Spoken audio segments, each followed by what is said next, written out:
I'm J.G. Michael, and this is Parallax Views.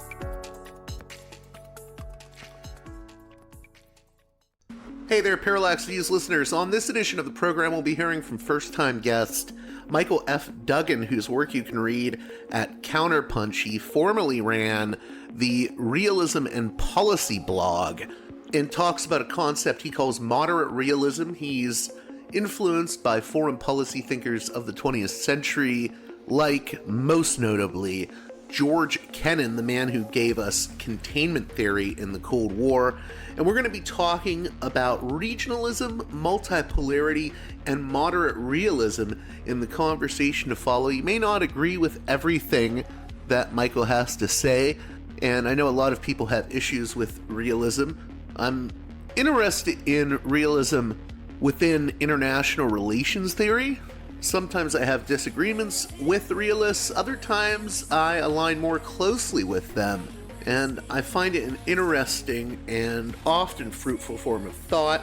I don't think any one model or way of thinking about international relations is necessarily a silver bullet with all the answers, but there's a lot to be gleaned, I think, from realist thinkers like Kennan and Morgenthau, as well as the neo-realists like Mearsheimer and Kenneth Waltz.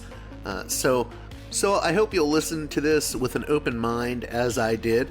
It's more a conversation than a debate. There's things we disagree with that we don't really get into as much, but maybe in a future episode we will. In any case, I hope you'll enjoy the conversation with Michael F. Duggan. Before we get to that, though, I'd like to remind you that this show is, with the exception of its one sponsor, Mike Swanson of the mighty Wall Street Window, entirely listener-funded. So please consider supporting me on Patreon at patreon.com/parallaxviews. One more time, that's patreon.com/parallaxviews. And also check out wallstreetwindow.com, the mighty Mike Swanson. It is a great financial and trading newsletter. I've had listeners make return on investment due to Mike's trading tips. And of course, if you sign up to the newsletter now, I believe you can still get a copy of Mike's ebook free of charge, The Twofold Formula, the single best trading pattern I've ever used. Check it out at wallstreetwindow.com. And with that being said, let's get to the conversation with Michael Duggan.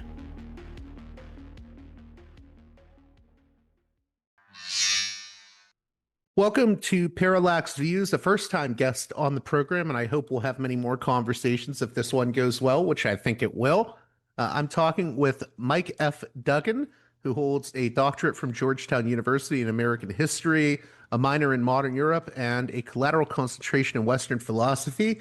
I stumbled across his work recently at Counterpunch, and he has a website, or had a website, that I think he's reworking now, called Realism and Policy. And he co-founded the Liberal Studies Roundtable from 2007 to 2013, an open discussion group focusing on ethical questions.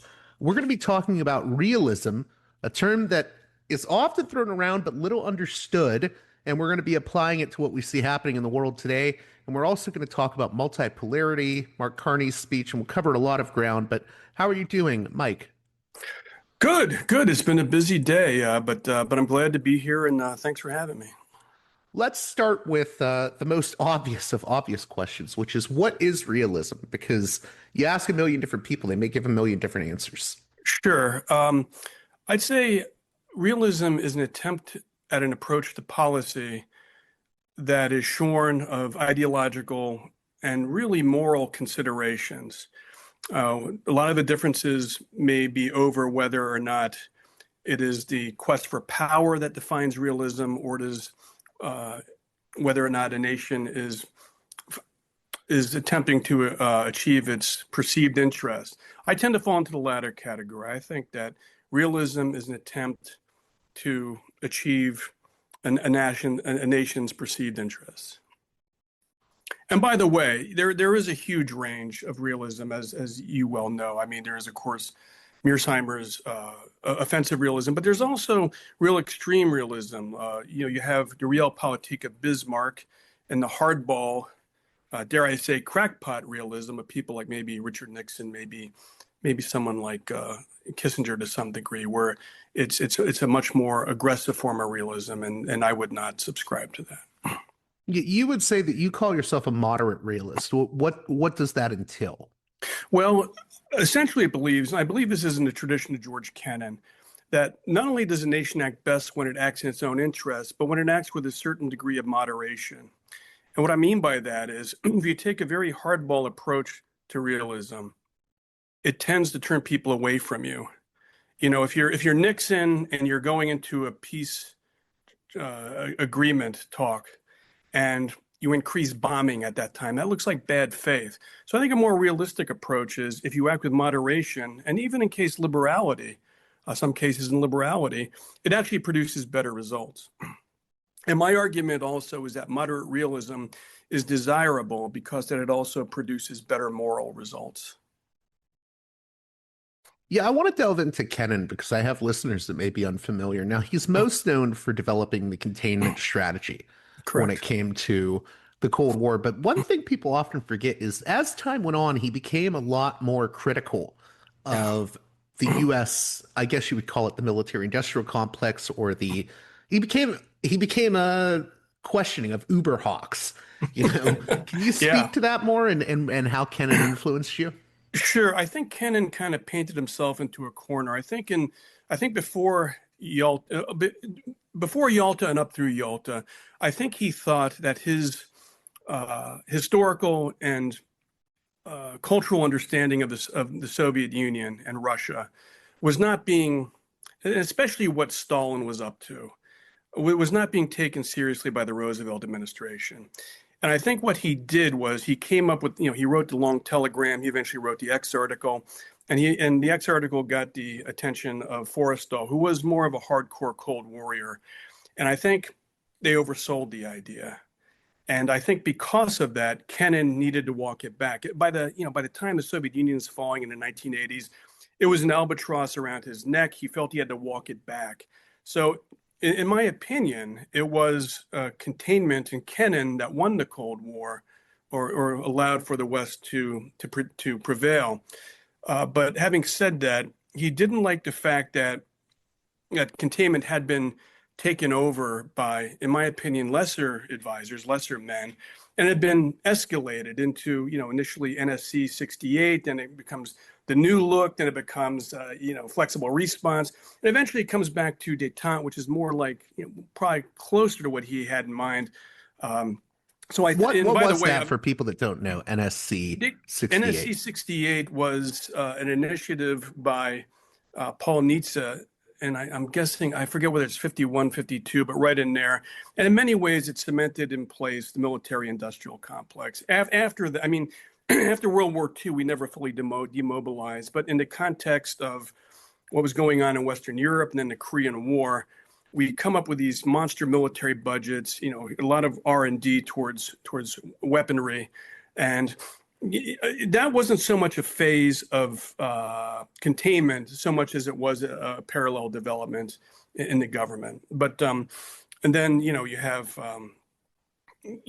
a parallel nuclear strategy with initially it's using lose the new look, massive retaliation, this sort of thing.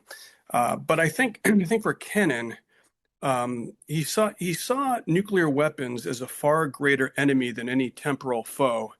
So it's like, the Soviet Union may come and go, but there are always going to be nuclear weapons. And that's why and to his credit, people like Robert McNamara and some of the other wise men of the 60s, or the best and the brightest of the 60s, the younger generation, became powerful anti-nuclear advocates in the 80s.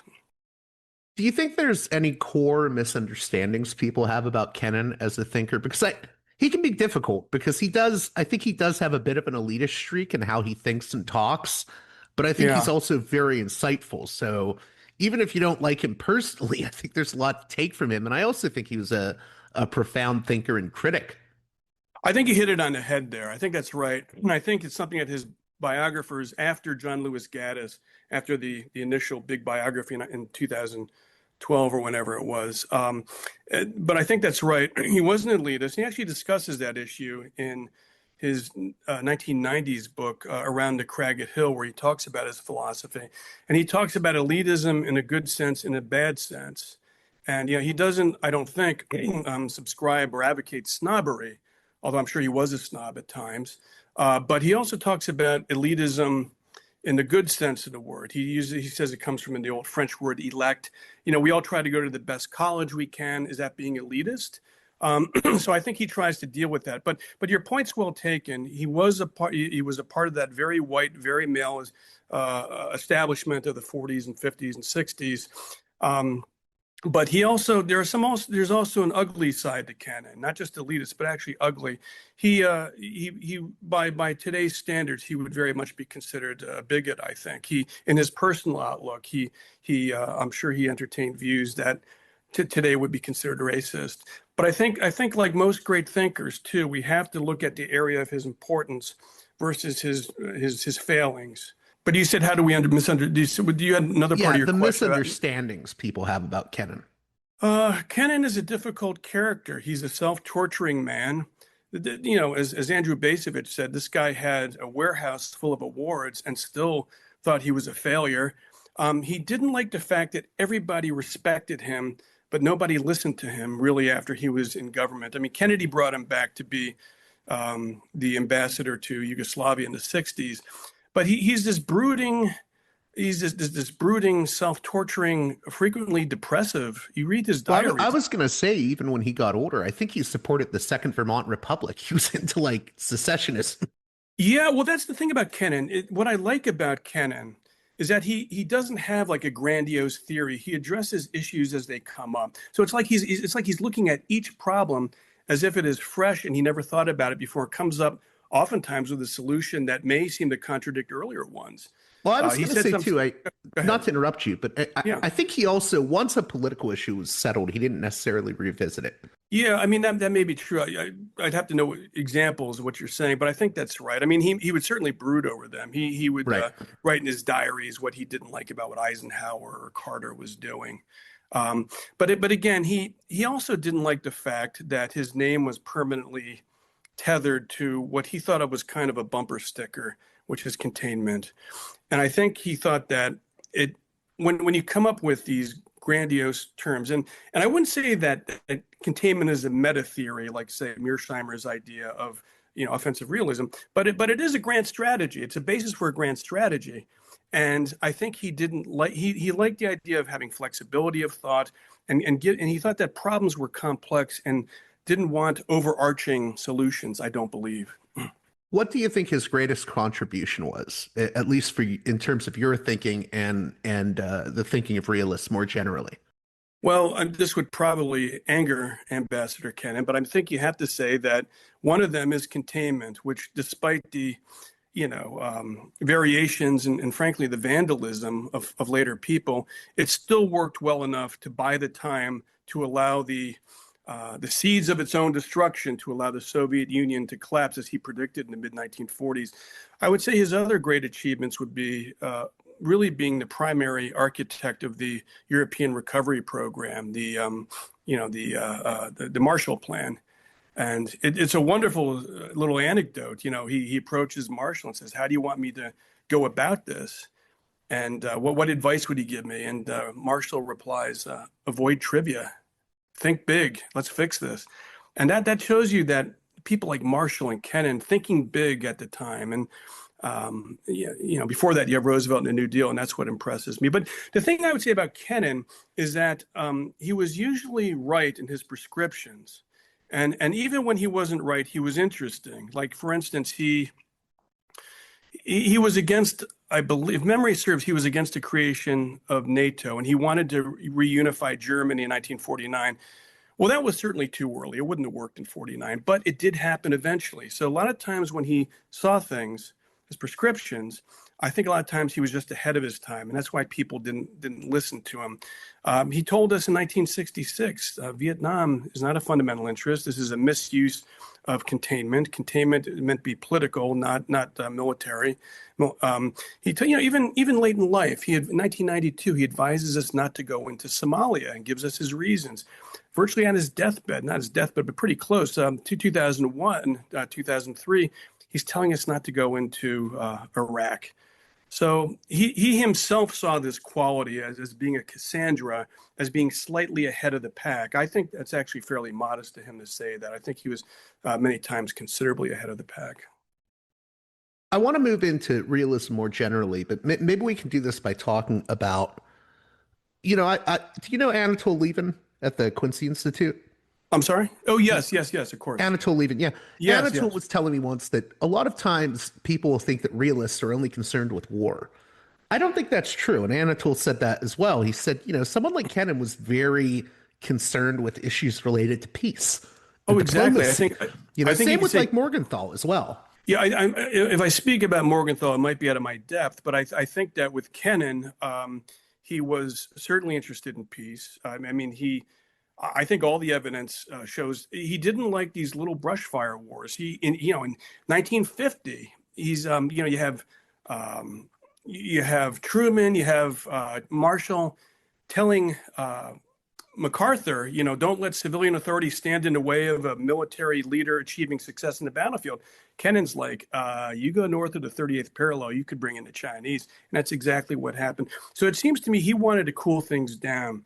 But that was especially true during the Cold War, where peace was not just, preferable, but not being at peace with the Soviet Union could easily lead to a nuclear conflagration. So I think Kennan was very much involved with peace. Now, if someone is saying realists are interested in war, I think that's a misreading. I think you can say someone like Bismarck, for instance, again, hardcore realpolitik, a consolidator. He saw that the consolidation of Germany would involve cabinet wars and that it would also require knocking off France as the preeminent military power in Europe. So I think you can say if you're using Bismarck as a basis for realism, which I would not. Again, I think it's old-fashioned. I think it's harder to make a case for his type of realism today. Then you can say certainly this man used cabinet wars to achieve what he wanted to do.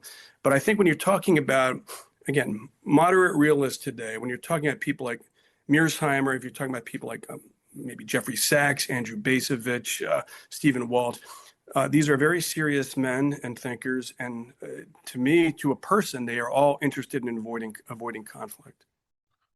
Now, moving into an essay you wrote that you sent me that I thought was very interesting, Realism and Regionalism, the United States in a Multipolar World. I would say that you're arguing that the U.S. global hegemonic era is ending. This idea of the unipolar world where the U.S. is sort of the hyperpower is ending. And maybe it's a good idea for the U.S. to voluntarily transition from a global superpower into a more regional power centered on North America. Maybe you could take us through, I guess, first what an emerging multipolar world is, and then why the U.S. needs to transition from your perspective. Well, first of all, I think what do they call it? The monopolar moment from the collapse of the Soviet Union when there is one great superpower. Right, the unipolar, yeah. The unipolar moment, that's correct. Okay. I think that was largely illusory, but it had enough truth to it to appear to be correct. I think what's happening now is you have China rising quite vigorously. You have a global South community, and the global South could be a league of sort of free agents, and they would likely appeal to China and the West for favor as the West and China appeal to them for resources. China, is the emerging hegemon of East Asia, but they have, 1.3 billion people. A large part of their policy is just going to be about securing resources. So I think that where the U.S. and the West, for the past 80 years, but especially since the collapse of the Soviet Union, has had a very moralistic policy, rule of law initiatives, women's rights initiatives, and we all agree with these in principle. But we always come in, and it seems like that whenever we come into a country and we want to extract the resource rights or whatever it may be, we always put conditions. You have to have democracy, you have to have rights, whatever. China, in my understanding, doesn't put conditions on other nations. They come in, say, we have cash, you have lithium or resources, whatever it is. Here's cash in the barrelhead. We'll build you a port to help export this stuff, but they don't put the conditions on it that we do. And I think that even though we would agree morally on the bases that we would demand of other countries, at least for ourselves, where we think of obviously civil rights, women's rights as good things, this idea that you demanded of other countries, I think, has been counterproductive. And it's something that Kennan spoke about frequently. But to get to your point, so I think the multipolar world is growing up. It's been happening for a while, perhaps 10, 15 years. And so you have China, you have the West, you have Russia in this kind of ambiguous position. Are they a great power? Are they not? They're certainly a major military power. And then you have BRICS. You have the global South. India is going to be an interesting case to see whether they're going to be a leader of the global South or whether they're going to emerge as an independent power. Again, their population's holding them back. But I guess just to put this in one context, I don't want to over answer your question, but I came up with a term back 12, 15 years ago called neo-Hadrianism. And the idea is that looking back to the Roman Emperor Hadrian, he realized that in the 2nd century that the Roman Empire was overextended. And the idea was, well, let's consolidate our power. Let's continue the power of Rome, but we're overextended at this point. It's starting to work against it. And one last thing, this may be where, I don't know whether it does or not, but this may also be where I conflict with Mearsheimer's idea of offensive realism, because sometimes it seems to maintain sustainability and the vigor of a nation, you may actually have to relinquish what appears to be the extensive power in the world. Now, one of the criticisms I often hear of realism, and I wanted to get your thoughts on this, and we'll move back to the piece about regionalism and realism. One of the criticisms I hear is realism will take us back to the 19th century and the era of spheres of influence.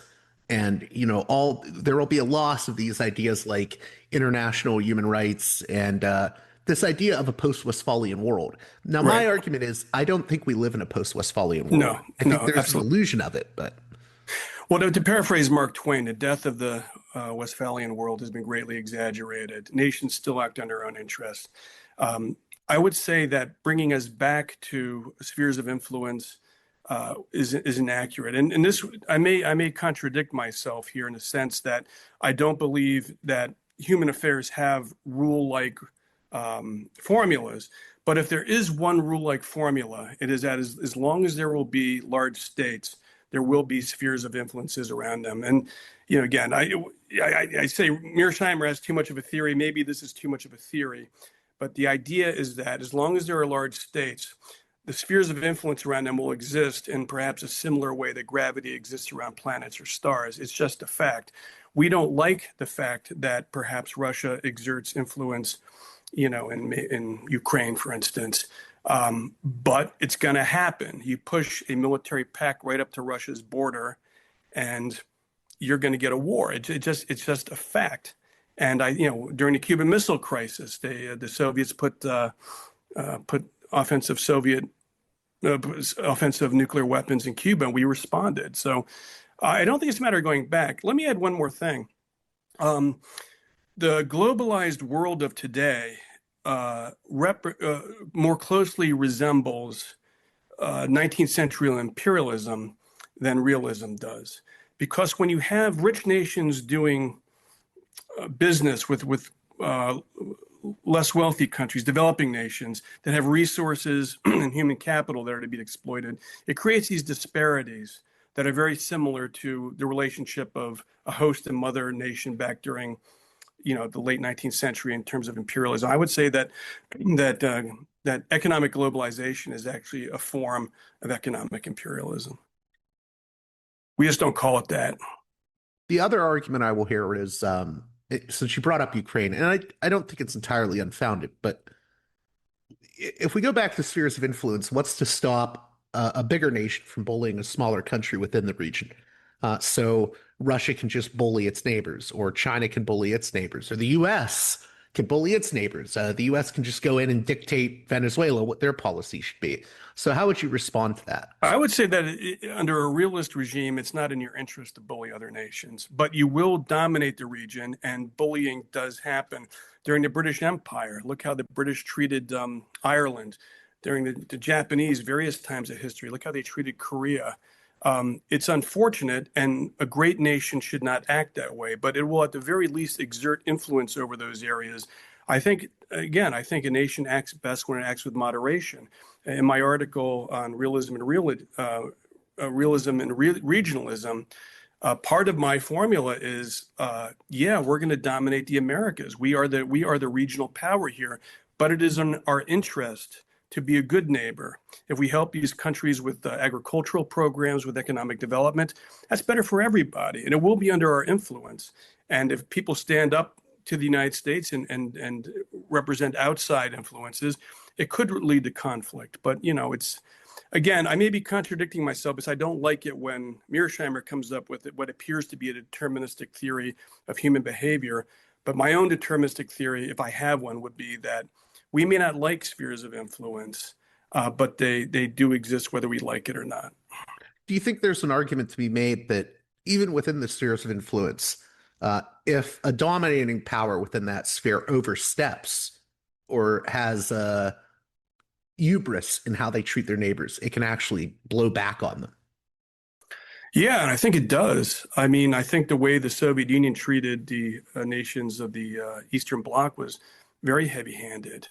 And I think, you know, people today are saying, oh, Russia has these plans to go into the Baltic states. That's not my reading at all. Russia was considered, rightfully so, the Soviet Union was rightfully considered a despised occupier. I think that towards the end of the Cold War, they saw it as a liability. And again, this, you know, acting in a very heavy-handed way to satellite nations and border nations, I think it's best to try to help these nations rather than to repress them. But having said that, you know, realistically, looking at human nature and looking at world history, I think you're going to get some. Again, it's hard to tell what happened in the 19th century, whether it would apply today. But again, if you're looking at the British Empire, if you're looking at the Japanese Empire, if you're looking at the American Empire, yeah, there were a lot of abuses. And by the way, my idea of regional and realism is very much against what we did in Venezuela. Okay, well, that's an interesting point to pick up on. Why would your idea of regional realism be against that? Well, again, if you act moderately as a good neighbor, I think you get better resources in telling people what to do. And you may notice we didn't follow up in Venezuela. They captured Maduro. You don't have boots on the ground there. This is a nation with a real military that has a sizable militia. There was another developing nation, another tropical nation that began with a V about 60 years ago, Vietnam. And we thought we were going to be able to go in there and just, you know, scare them with a few U.S. Marines. These things are always more complex. And by the way, I don't know whether he would agree with me or not. Mearsheimer may have a point on this, that it's better not to get involved in these asymmetrical wars. I don't know what his reason would. I'm sure he has multiple reasons. He believes great powers should deal with great powers. My view is, unless there's an overwhelming national interest that demands you go in there with a declared war, what is the term called? Anyway, this idea of trying to control nations from the outside or to enforce your will, it doesn't typically go well. So I wanted to ask you, one of the quotes on your website, right above your About Me pages, there is nothing more dangerous than a true believer. I want to come back to that because one of the biggest issues you're raising is that, you know, ideologically driven foreign policy actually leads to the exact opposite of the outcomes that those ideologues often want. Exactly. I think that's right. That's a multi-dimensional quote, I think. In one sense, as you point out, it's against ideology, because when you have an ideology, it undermines flexibility of thought. Every single solution that comes up will create spin-off problems, and each one of these must be addressed by the unique situational dictates of those spin-off problems. If you're a Marxist and you have these theories of historical inevitability, and you solve a problem and it creates spin-up problems, your ideology most likely will not give you a framework to deal with those problems. So I believe in what Karl Popper It's a philosopher I like, called piecemeal social engineering, that every single problem has to be dealt with within the parameters of that problem and the unique attention it deserves. And I believe Kennan does that. The other reason that I think that another dimension to the quote, there's nothing more dangerous than a true believer, is when you are a true believer, if you think history is on your side, if you're a radical Islamist, if you're a Puritan, if you're a communist, A moral crusader, a moral or a crusader, missionary. Yeah. a missionary ideology, it gives you carte blanche to do whatever you want to people who, fall outside of the ideology. Basically, this is God's will, or it's a historical eschatology. So under Marx, it would be historical rationalism. This is the inevitable, or Hegel, this is the inevitable unfolding of history.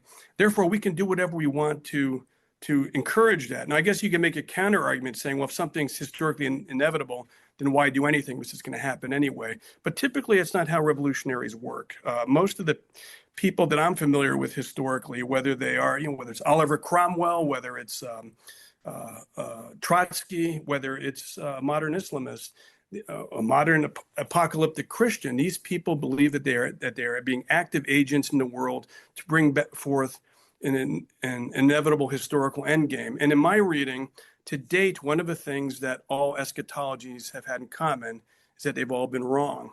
And the one we've been laboring under for the past, well, at least the past 40 years, is the one of neoliberal globalization. And you had people, the end of history, Fukuyama. You had people saying, Margaret Thatcher saying, this is not just a trend, this is the inevitable march of history. When you say that, there is no alternative. Yeah, right. There's no right. So, go along with the program, and we're all going to be better off anyway. Sure, thousands of American blue collar workers lost their jobs. So, this idea of going to an economy of efficiency and making things as cheaply as possible in parts of the world with no labor laws, with no child labor laws, no environmental laws. Maybe we should ask other questions, like, well, maybe the purpose of an economy is to give people in your country a well-paying job and security, but we don't even entertain these days. I'm getting a little bit broad here, so I'm going beyond the limits of the question, I think. Well, I wanted to talk a little bit about, I think there's also this criticism that, realists are just isolationists.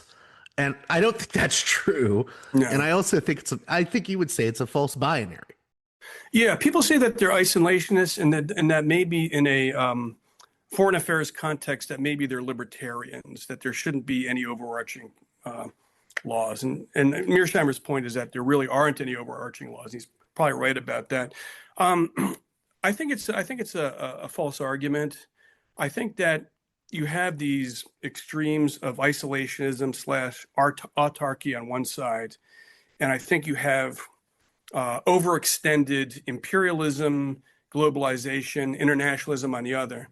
And one of the points of my article, the one that was in the University of Chicago, Realism and Regionalism, is that there is a huge and fertile middle ground between these two. And that rather than choosing between two false alternatives, we should fine-tune our policy and our economy to when internationalism works, yeah, let's embrace that. But why not have some self-sufficiency when it comes to economics? Why not be able to produce more? But if you have an economy relying on petroleum and it all comes from unstable regions of the world, you're asking for wars. So my view is that the truth lies in the middle. Maybe it's at times a little bit closer to isolationism. When you get Hitler, then you want a more internationalist approach, and You cut out, you said we need, sometimes we need one approach. Well, yeah, basically we need a fine-tuned approach. Sometimes you want to pull back a little bit and consolidate in your nation to help the economy. You want to protect, say, American jobs because it is in our interest to do that. At other times, maybe Hitler has come to power and he's rolling over Europe. Maybe you want an internationalist approach. So I don't think that I don't think this one size fits all. This either or. It's either all isolationist or all internationalist. Both of those do violence to the complexity of it, and we need a more fine-tuned outlook rather than this, black and white approach to foreign affairs. There's one thing I would push back on because I think Mearsheimer would slightly disagree. Like Mearsheimer will talk about things like human rights. So there is some interest in international law, but I think what Mearsheimer would say is that you can have institutions like the UN, but at the end of the day, a great power that, ignores the UN is going to ignore the UN. Yeah, I think he's right about that. I think, by But the it doesn't way, mean those institutions are completely useless, but no, of course yeah. not. UN's very useful, allowing nations to blow off steam, to kind of measure the other to see where they're really at. I think it's done a lot of good. I think his point is that simply there's that the highest level of enforceable sovereignty is the nation state. And you can enter into all these agreements, but not to use an old sexist term, they're sort of gentlemen's agreements that when push comes to shove, a nation will act out of its own interest rather than an obligation. But having said that, the Red Cross, various humanitarian relief, private agencies doing good work in the world, the Peace Corps, back in the day, the Alliance for Progress, the Alliance for Peace. I think these are all great, but they should be adjunct and separate and should not necessarily dictate policy. My view, again, is when you make foreign affairs strictly about morality, rather than national interest, you put the long-term prospects of your nation, I think, in jeopardy. And by the way, I don't think it works out. Now, having said that, there are times in history when realism and what most people consider to be the morally right thing to do align beautifully. The Berlin airlift was a perfect example of that, where clearly it's the right thing to do to save 2.4 million people from starving to death in Berlin. It was also realistically the right thing to do as a half measure between doing nothing and going to war with the Soviet Union. So there are times when they align. But I think the problem is Americans have this almost cartoonish notion of what can be accomplished militarily. And this idea that when something happens, you send in the military and it's going to fix these very complicated problems that we don't really understand. It's not a Rambo movie. Yeah. Yeah, right, exactly. Bring in Sylvester Stallone to fix the problem. But, you go, and Kennan wrote about this in 92. We think we're going to go into a situation like Somalia, where these street gangs of people hopped up on drugs who are fighting for power. There's no central government, and we're going to bring order there. Now, let me reverse that. There may be situations where it's much more clear cut, where there would be a realistic and moral imperative to try to solve the problem. And that might be Rwanda in the mid-1990s. We got our fingers burned in Somalia, and therefore when Rwanda came up, where you had two sides, the Hutus and the Tutsis, where if you put in maybe a few battalions of UN troops with shotguns and armed infantry, you might have been able to save a lot of people, and that would have been both realistic and the morally right thing to do. So you have Somalia, where we could not have saved the situation and people got killed. And then you had Rwanda, where it is conceivable that something could have been done and we didn't take action.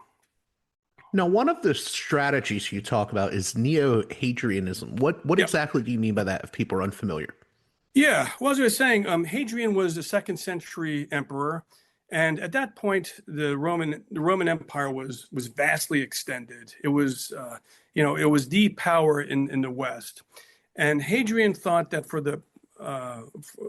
towards an end of Roman stability and interest, that it should consolidate. Go at the limits, build walls. Hadrian's wall, right? So the idea was, you pull back and you consolidate without further expansion at that point. Now, of course, the emperors that came after him abandoned that policy. So I think the degree to which it succeeded is quite questionable. But what my point is that the United States as a hegemon is overextended. We have a debt, what is it now, 38 trillion at this point? This is not sustainable. And rather than try to have the trappings of greater power through military hegemony and trying to stand up to China, if we pulled back into a robust regional world power status where we can still act abroad, but also take care of ourselves, I think that would be a neo-Hadrian approach that would hopefully be sustained. Let me say this too. My article talks about this, the Thucydides trap, which is when you have a hegemon which is declining and you have a hegemon that is rising. Today, back in the day, the declining hegemon in the early 20th century would have been, say, the British Empire.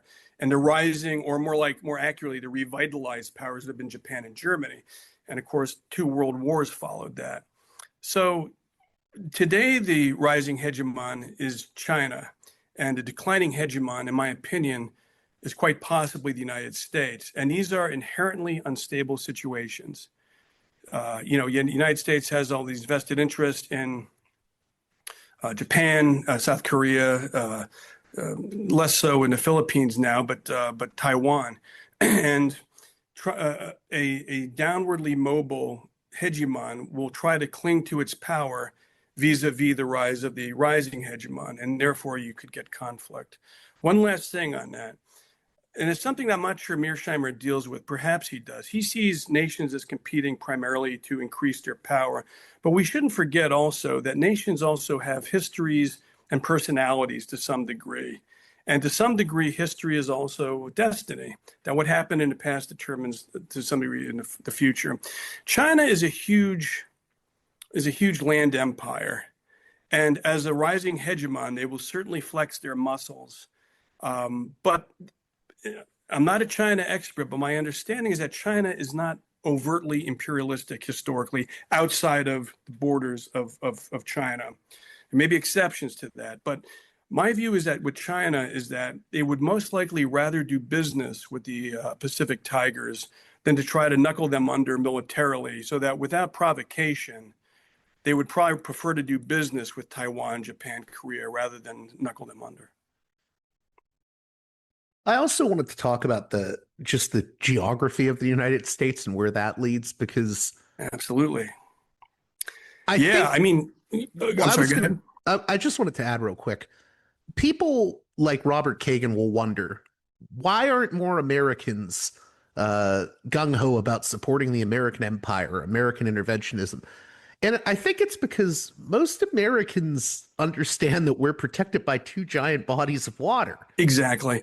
As I said in the article, the United States has the best real estate in the world. There was a navalist historian in the late 19th, early 20th century named Alistair McIntyre. So I think that's what his name was. Alistair Mackinder. And his view was that you had the world island, which is Eurasia, perhaps Africa, and the rest of the world is peripheral. And if you could control the littoral regions of the Great World Island, as the British Navy, the Royal Navy, tried to do, and to some degree did in certain areas, that you can kind of run the show on the hinterlands. Well, he's right that the Great Island is Eurasia, but remember there are also archipelagos, and the lesser island is the Americas, which is it's not Eurasia, but it is a large feature. And if you are the dominant power of the next largest island, you still have quite a bit of power. So what I was advocating here is saying, okay, sure, we have our interest in the Far East. We have our interest Australia, which is literally an island. We have our interest in Western Europe, and we can still support all of our treaty obligations there. But we have the best real estate in this country in the world. I mean, sure, you could have Russia or China parking ICBMs off the coast of East Coast or off of California and lobbying nuclear weapons on us. But at that point, the game's totally up. In terms of trying to dominate and occupy the U.S. militarily from outside, it's not going to happen. And if we consolidate our power here, it makes us all the stronger. Now, before we move on into your second article, Carney and Thucydides at Davos, I was wondering if you could maybe talk about this and if you think there are any points where there can be reconciliation between liberal internationalists and realists on any issues, because sometimes they do line up. I think a lot of realists and liberal internationalists are agreeing that this Iran war is a bad idea. Now, they may disagree on Ukraine. You know, I personally am kind of okay with the U.S. giving some support to Ukraine as long as boots aren't on the ground, but there's realists that will disagree with me on that. So are there needles that could be thread? Because I get the impression you're trying to thread a needle between the two a little bit. A little bit, and I like this speech. But again, the ultimate point of this my article is, this is nice. Is it going to work? And by the way, Ukraine is another discussion I'd be happy to have sometimes with you if you're interested. But I guess let me backtrack here a little bit. Let me just offer a little apology about the article. Counterpunch puts up articles the way you submit them. I wanted to get this out there quickly. Before we were too far away from Carney's speech. It came out 2 or 3 weeks after Carney's speech. So there is a roughness to it. So anyone who reads it, I apologize ahead of time for any lingering editorial mistakes on it. Well, real quick, before the article itself, I did want to, do you think there are any points of overlap or even points where maybe we could thread needles with more liberal internationalists and realists? I'm not putting neocons in there because I don't think neoconservatism can reconcile with anything. Yeah, I would say that if a nation cannot act as an example to the rest of the world morally, then it has no business telling them what to do morally. And what I liked about Carney's speech was that he was offering this model of sort of my understanding of it. And mine is not the last word on this. I could have totally misunderstood it. But my understanding was that there was this community of third way, middle-sized nations, high-minded democracies, and that if they acted in league, they would be sort of a de facto great power acting out of interest. And the idea is that when you have a moral country acting out of its interest, you help everybody. And again, that's why I like this idea of moderate/progressive realism, that if you are a force for good in the world and you help yourself, then you help the world. And that's what I took away from Carney's speech. He also was using moderate realism as I'm not sure what the term I would use, as kind of a rallying cry against what he was interpreting to be the overreach of the United States, which this gets into the great powers and the middle powers aspect. Exactly, and this is where Mearsheimer might be right. And again, I also want to apologize. I don't want to say that that I'm against Mearsheimer, and I think that he and Kennan would agree on much more than they disagree with. If you look at there is almost no thinker in the world today in foreign affairs that I respect more than John Mearsheimer. My view is that, if you look at his individual analyses of events, whether it's Ukraine, whether it's China, whether it's Iran, in my opinion, he is right almost all the time. My view is that it's this larger overarching framework of his that I have problems with, but it never seems to influence his analysis, which is interesting. So if his view is the great powers are not going to let this work. And he may be right about that. I think that, again, if Mearsheimer's overarching idea of objective realism is that, historically speaking, great powers tend to consolidate their powers and deal with each other in struggles, and that for power that lead to struggles. And this is the tragedy of great power politics, name of his book. The tragedy is that these struggles almost always lead to war. I'd say, as a framework for analysis, I have no problem with that. If you're saying this is a law-like, rationalistic, historical, deterministic thing, that this is always what happens. When Hadrian wanted to consolidate power, was he increasing the power? When Bismarck did not seek empires, if he wanted to increase the power of Germany, that would seem to be the way he did it. So, this idea of increasing power becomes a very nebulous idea in the analysis. And my view is that when you get right down to it, in his individual analyses, Mearsheimer is much more of an intuitive realist, because he takes each issue as an individual issue, and he, in my opinion, through history and his own intuitions, almost always comes up with the right answer. Jeffrey Sachs, too, he's more of an optimist, but Jeffrey Sachs is very good. Now, in terms of the middle powers speech, what did you understand Carney to be saying about the middle powers and forming a sort of middle powers bloc?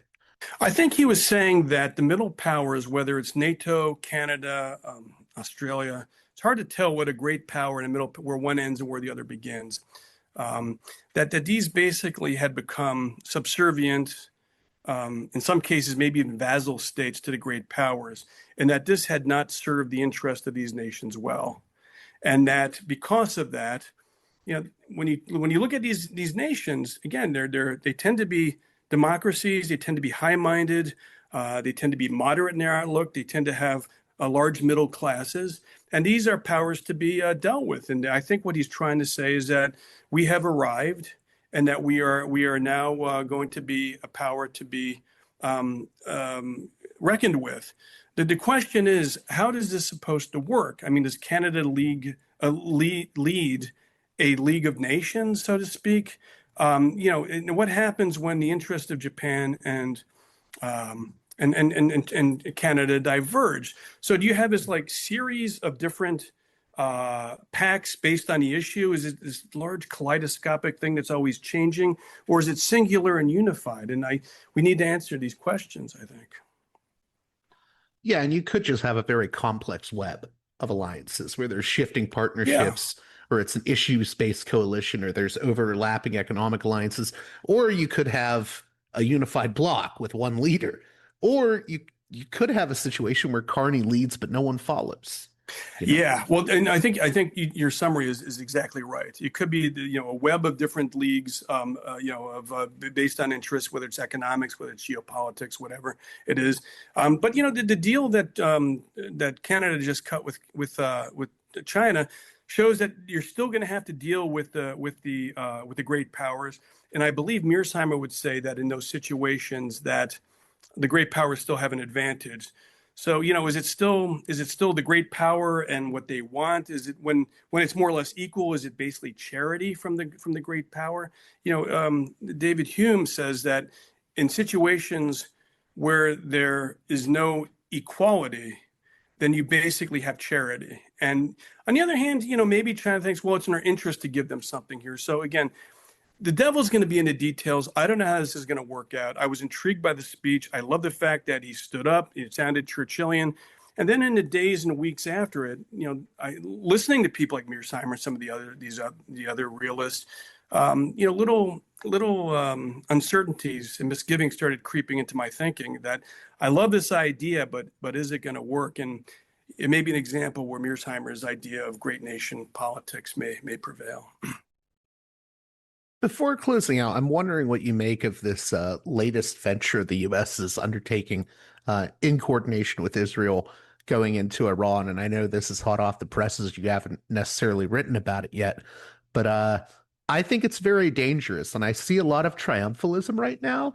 I've even seen people quote that line from Thucydides, the Peloponnesian War, where they'll say, well, the weak suffer the strong do what they can, and the weak suffer what they must. And I always tell people, yeah, but you didn't read the rest of it after that. Exactly. Because these things can go horribly wrong. They can. And keep in mind, this is so multidimensional. First of all, in terms of pure interest, there are very few reasons why the U.S. and Iran should be enemies. I mean, it's getting back to my idea that history is destiny. We overthrew a democratically elected Mossadegh back in 1954. They captured our embassy in 1979, and this is why we don't. This is primarily why we don't get along today. But rationally speaking, they've got oil. We need oil. What's not to love? But I think it is potentially a catastrophic mistake. If you look at our history in nation building, from Vietnam to Afghanistan, Iraq, we're not really good at it, and it doesn't seem to work out well, and it never seems to work out the way you intend to. There are two things: one, nation building tends not to go the way you want it to, and two, wars. There's a famous aphorism: war is like lighting a fire, and you never know where the fire is going to go. Keep in mind too that, again, you have national psychology here. It's not just great powers. It's not like the formula. And this is what the problem I had with Mearsheimer. It's not just great powers are not just neutral things. These are countries with history and psychology and outlooks. Well, and Iran culture. What's that? And culture, exact culture, literary traditions, cultural traditions. And you take a country like Iran. Iran is Persia. This is a country that's 50 centuries old. Maybe exaggerating, but it's thousands of years old. And countries like China, India, Iran probably think of the United States at 2.5 centuries as a passing fad. These kind of countries with long outlooks, with long histories, and they will not be bullied. And you may be more powerful than them, and you may knuckle them under. But keep in mind a few things. Iran is several times larger than Iraq. It has much more varied territory. It has a much larger population. Keep in mind, chess originated in this region between India and then adopted by Iran. These are people who think strategically, and they're not going to be pushed around or knuckled under. Now, the only way that our goals are going to work of a non-nuclear Iran, no ballistic missiles Iran, is, and this is an idea that Mearsheimer had, is that you're going to need to get regime change. And in order to get regime change, we've killed off the leadership. There's no guarantee that the people who replace him are going to be any better. Scott Ritter recently said, someone asked him what he thought about the martyred cleric, the president, the Ayatollah. The Ayatollah, okay, right? What do you think about that? He says, you just martyred the most revered man in a religion that reveres martyrdom. What do you think's going to happen? And by the way, even if they can't hit us with nuclear weapons, there are ways they can get back at you. And you could just be opening this long, festering situation. You're continuing bad relations. My theory on this, it's an article, I wrote an article called The Persian Elephant in the Room about 11 years ago. And the idea was that short of a catastrophic war that would likely bankrupt the United States and destroy the region, Iran will likely have a nuclear weapon one day. They want it as an insurance policy because if you look at the way this country has acted in recent decades, if you don't have nuclear weapons, you sometimes get attacked or invaded. Well, you see it with what I call the hermit kingdom of North Korea. They have nukes, exactly, so right. No one bothers them. We don't invade North Korea. We haven't attacked it since 1953, I guess the war ended. It's still technically going on. I mean, they may be isolated from the rest of the world, but the U.S. doesn't go after them. They don't go after them. I mean, if they ever launched a missile, then we turn it into a crater. But I mean, but that's exactly right. If you look at, Iraq didn't have a nuclear weapon and we attacked them. So I think the realist perspective would be, if you don't have nuclear weapons, you get invaded or attacked, bombed, whatever. If you do have nuclear weapons, you get negotiations. One last thing on that point. There's this idea that Iran wants to attack Israel with nuclear weapons. Well, in order to believe that, you'd have to believe that the leadership in Iran is both stupid and suicidal. If someone launched a nuclear weapon at Tel Aviv or Israel generally, the return address would be the launch site, which would be Iran. And if you're whatever it is, 3,000-year-old, however old Iran is, if you're an old proud civilization, you're not going to wager everything on something that's not going to work anyway. And plus the fact, just realistically speaking, you're downwind from a nuclear attack, so all the fallout would land. They want it as an insurance policy. So I think a lot of us talk about they're doing this to get a nuclear weapon to blow up Israel. I don't see it. Well, yeah, and you really can't argue with the type of neoconservatives that are saying otherwise, because their argument is, well, they're the mad mullahs. And I'm like, well, so you're saying there's no rationality. How do you can't prove that or disprove it? I tend to think that Iran has actually been, at least domestically, I don't like what they've done with protesters and all of that, but of course, in terms of international relations and their foreign policy, they've been exceedingly rational. I mean, the JCPOA, that was ripped up by us, not the Iranians. That's exactly right. And if you look at the 12-day war, the bombing campaign last year, imagine what would have happened if someone had launched a similar campaign against the United States. I mean, they showed remarkable restraint, I think, and it showed that they didn't want to go to war. They don't want to go to war. I mean, if push came to shove, and we had a World War II style high-intensity war with boots on the ground and invasions and amphibious landings against Iran, yes, the United States would prevail. I mean, it would drive us into bankruptcy. But yes, militarily, we probably could subdue them. It is not in our interest to do that. And now we're in this tough situation where you got an expanding war with Iran, and then by some estimates they have 2,000 ballistic missiles. They can keep this going for a while. You There got are more Gulf subtle states ways. getting hit. You know, the Yeah. energy infrastructure is all messed up. Well, let's take this one step behind that, beyond that too. When China went into the Middle East last 10 years or so, they tried to be conciliatory between some of these countries. My sense is that the West tends to go in there to divide and conquer between Shiite and Sunni. What happens if Iran starts launching these missiles, as they are, against Sunni nations? What would happen if you got I'm not saying this is likely, and this is kind of thinking a little bit farther out there. What happens if you ignited in Islam a regional Islamic 30 Years war? I mean, what happens? What happens when Iran fires back against Sunni allies of the United States and Israel? These are people that blow up each other's mosques. These are people who are willing to fight to the end, and these are true believers. And it's a powder keg. It's very dangerous. Not to say anything about what happens if Iran shuts down the Straits of Hormuz. I'm not sure how effectively they could do that, but they could surely cause a lot of trouble with I mean, the they've oil already flow. essentially shut it down. Yeah, 20%. 1/5 of all the world's oil flows through that strait. I mean, my God, it's interesting times. The other thing that's really frightening about all of this is I've even seen people say, these so-called MAGA or America First types say, well, as long as we don't regime change, what if we just collapse the regime?